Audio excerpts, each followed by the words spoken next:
Brazilian players, they used to invent the dribbles. They are the ones that invent the dribbles, right? So maybe the Argentinians too, but the Brazilian players are the one that you just watch them and you say, oh, look, this guy, look what he made.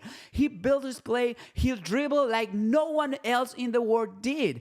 And you can really see that on the Brazilian players, on the team, on the national team. I don't know what happened with the Brazilian players. They play on the beaches and they do like these fancy things, but it's not happening. It's not happening. I'm waiting for that. I'm always waiting for Brazilian players to copy them. When I play my games with my friends, I used to watch the Brazilian players because they made things that no one can do, right? So, but with these teams, it's really a shame. No one can say, okay, this Brazilian player, oh, he invented this play, right? So he made this dribble like a fancy dribble that no one else can do. And he invented that play, and it's not happening. It's not happening with this Brazilian team. Except for Neymar. Let me just make a parenthesis here. Neymar is the only guy that you could see him. Of course, he might be getting old, he might be injured, but that's the only player that you could see him, and he can invent out of nowhere like a dribble. When you give him the ball in his feet, he can out of nowhere he can just dribble or do something that you are not expecting,